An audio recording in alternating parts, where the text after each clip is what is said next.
students, welcome to my channel.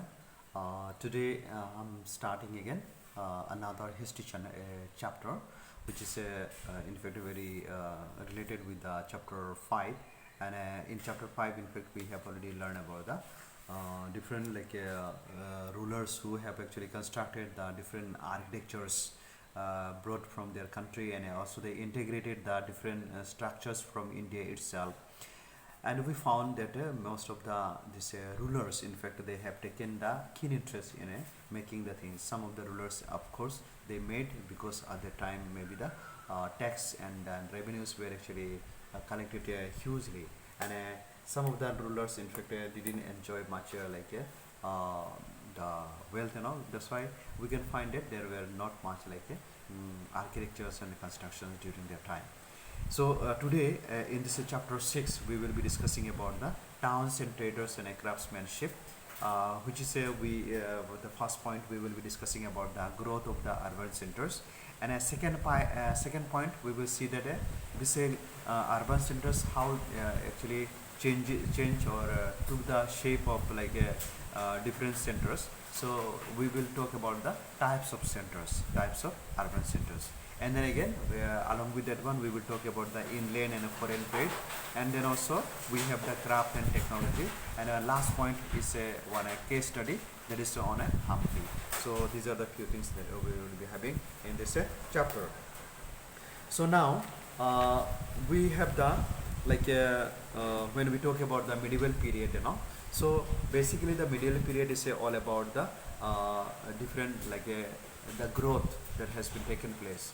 And when we talk about the growth of the medieval period, it means in this period we can find that there were many of the centers were actually opened, and namely pilgrimage centers. Now in the pilgrimage centers, when we talk about, we can find that there is a Benares name coming, and then Puri, Mathura and Allahabad. These are the pilgrimage centers, in fact, actually open up.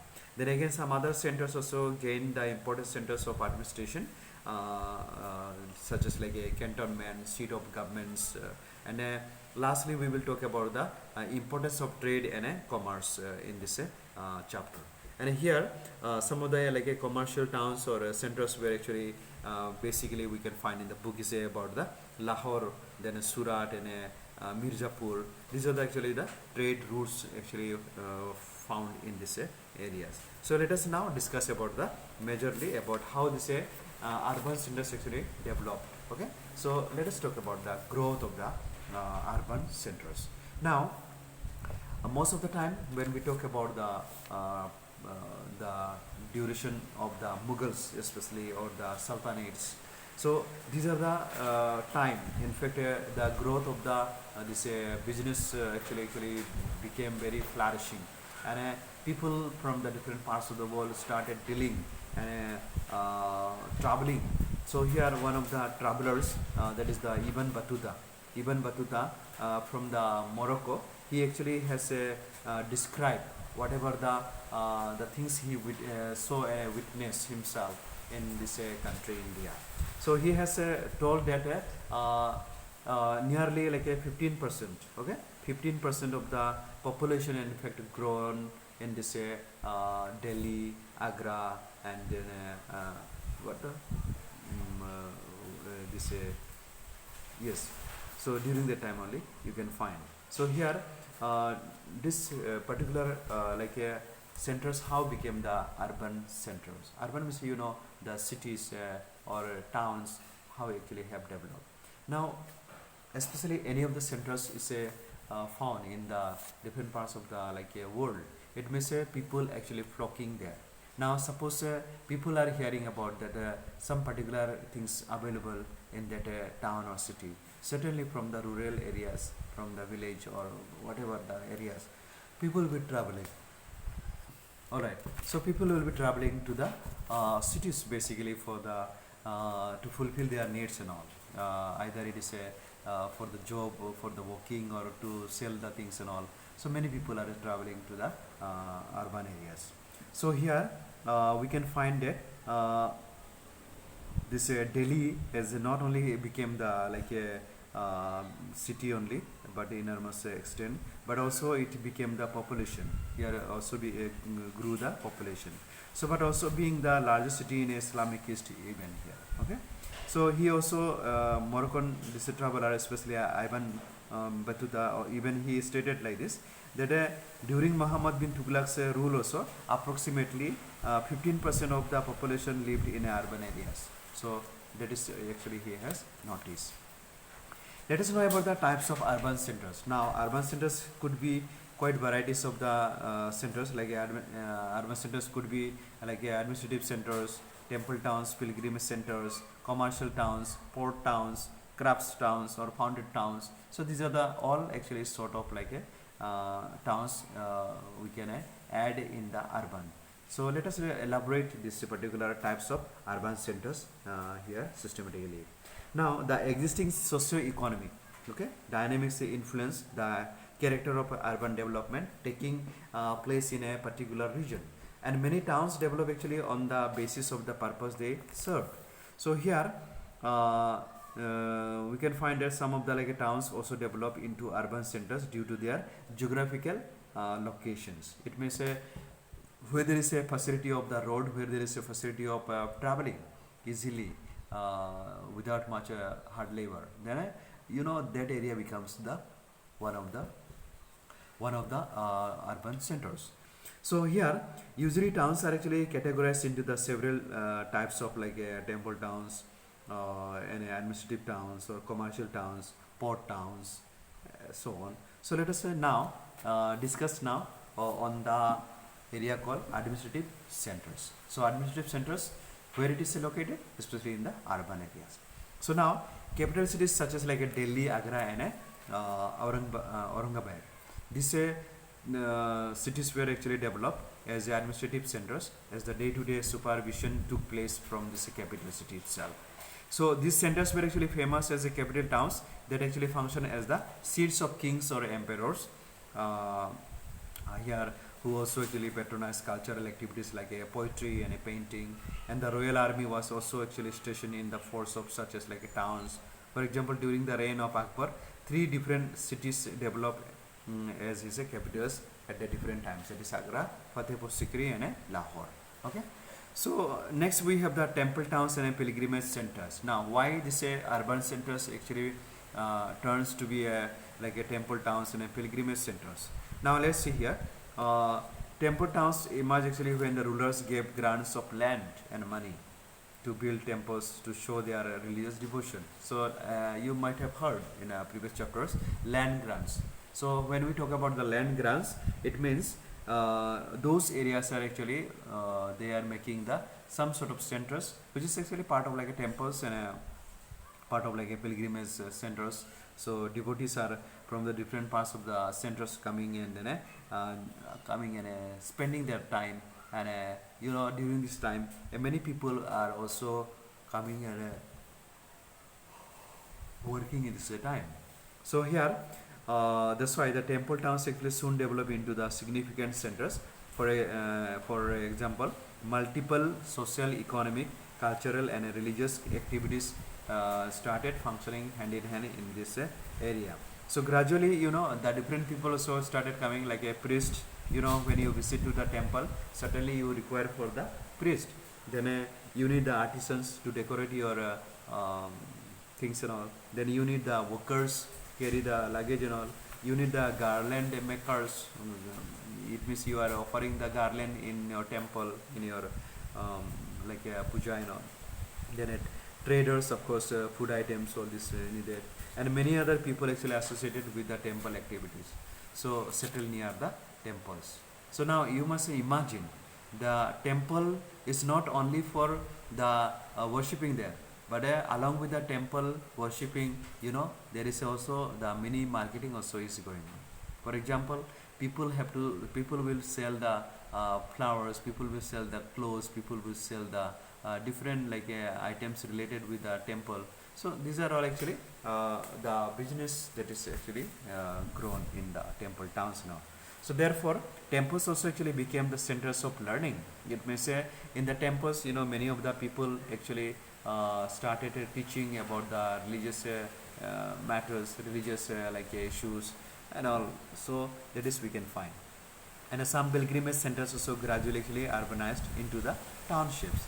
So towns such as like a Brindaban, Mathura, so these are the places we usually visit. Somnath, Ajmer and Tirupati became essential temple towns or pilgrimage centers. So in case you visit to Taj Mahal, you also have the time to visit to Mathura, Brindaban especially.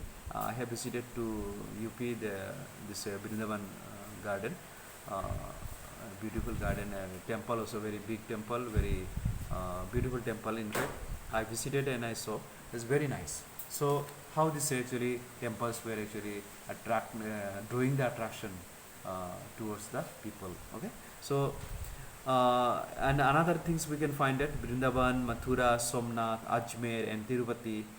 These are the all actually became the temple towns or maybe the pilgrimage centers for the devotees. So this is it. Next we have the commercial towns. Now how did these commercial towns actually develop? Now during the time of like Sher Shah Suri, he built the great trunk, like a grand trunk road, and that great trunk road actually he built because that it will be easier for the business traders to come and to do the business over there, and that's why this road was actually constructed by him. Then we have the many rulers like a built many rulers in fact built the sarais and rest houses along the roadsides, which gradually actually develop into the commercial towns. And commercial towns like Mathura and Bayana, that is in Rajasthan, flourished because of their location along the famous trade routes. So these are the few things actually started growing. So port towns also developed during this time, and a port town one of the important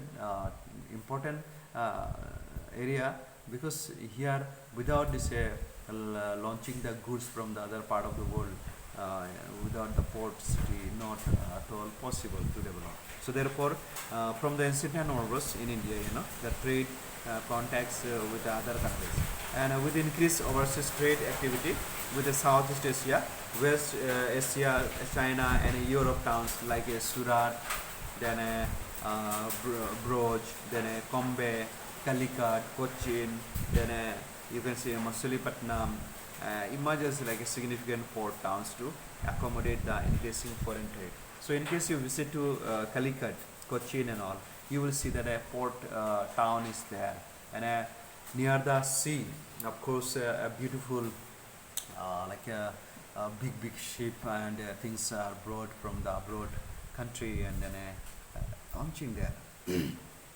So today, for example, in Bombay, Gujarat, then Pondicherry, then Kerala, then Madras, all these areas are actually a lot of goods were actually brought by the ship. Alright, so that is about the port towns. Next we have the craft towns. Now what is the craft towns? Different craft centers actually developed into the famous craft towns. Indian artisans excelled as weavers, metals workers, carpet makers, shoe makers, and many other crafts actually also came into existence here. Then India was actually worldwide famous for its cotton textiles. You must remember, cotton textile was very much famous. Here about 150, and understand the varieties that we find. 150 actually types of cotton clothes were actually produced in India at that time. And the Panchalas or Vishwakarma communities consisting of like a goldsmiths, bronzesmiths, blacksmiths, then masons and carpenters played an important role in the construction of the palaces, significant buildings, tanks, reservoirs. These are the few things that we today see in the world are actually the development that has taken place from that time onwards. So therefore, the craftspersons of Bidar were also here famous for their inlay work in copper and silver known as the Bidri. Okay, so these people were actually known as the Bidri. So here you can find. So towns like Benares, present Banarasi, then Kanchipuram developed due to the popularity of their textiles. So today we can find that crafts towns actually develop because of the people who are traveling to this town and cities, and making the things to happen. Okay, so anyway, you have to understand about how this actually temple towns or the crafts towns began. Next, we have the founded towns. It means some of the rulers actually during their ruling, they found some of the or they founded the new cities and towns. For example, we have found here Fatehpur Sikri, which is Akbar himself actually opened.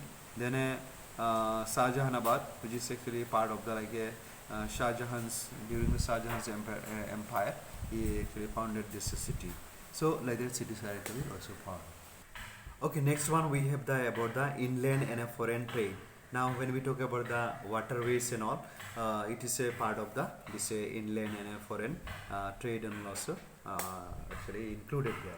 Now see, there existed actually several categories of like traders, including the nomadic traders like the Banaras traders, Banjaras traders. Then organized themselves in a different groups to form associations and trade guilds.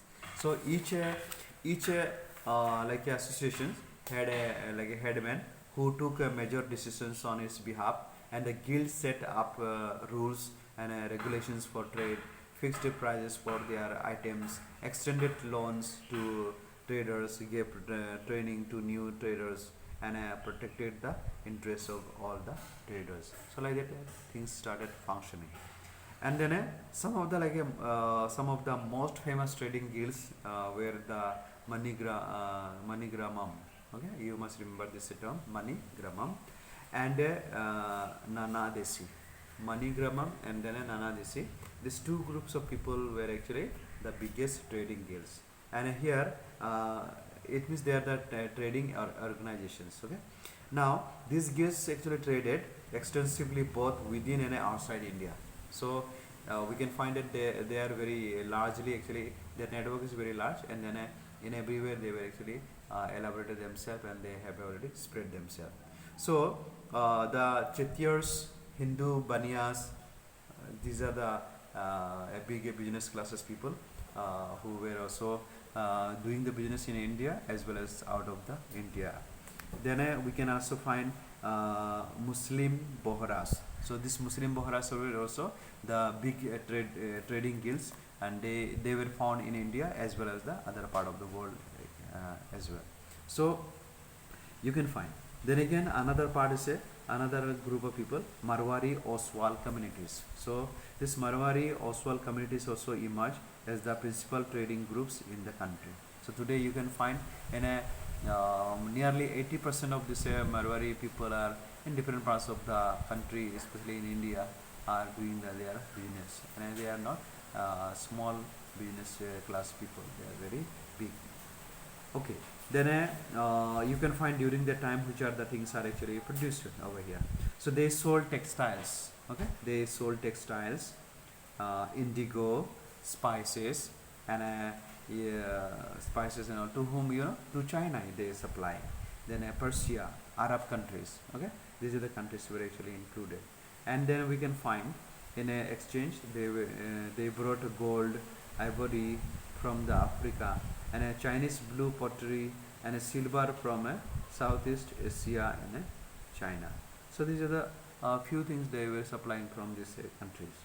And then high demand of Indian this textiles also led to the expansion of the associated occupations such as weaving, spinning, and dyeing. It means you suppose you find that a textile has become the world famous, and a textile has become a big business for the such areas. Then people needed for a lot of people needed for such a kind of work to be accomplished. So many people were actually gone for the weaving.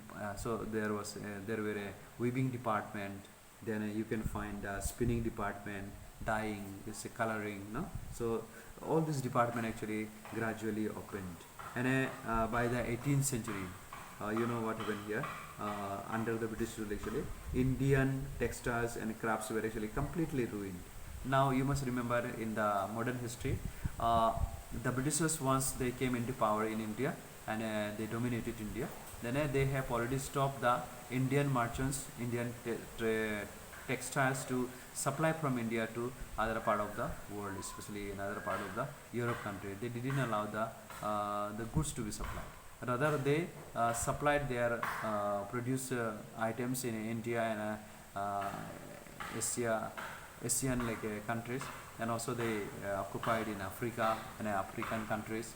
So like that in different parts of the world, this Britishers actually occupied by dominating the areas politically, and then they started doing their business, and they started earning the maximum profit, and then they destroy the what called the business classes of India as well as the other part of the world at that time.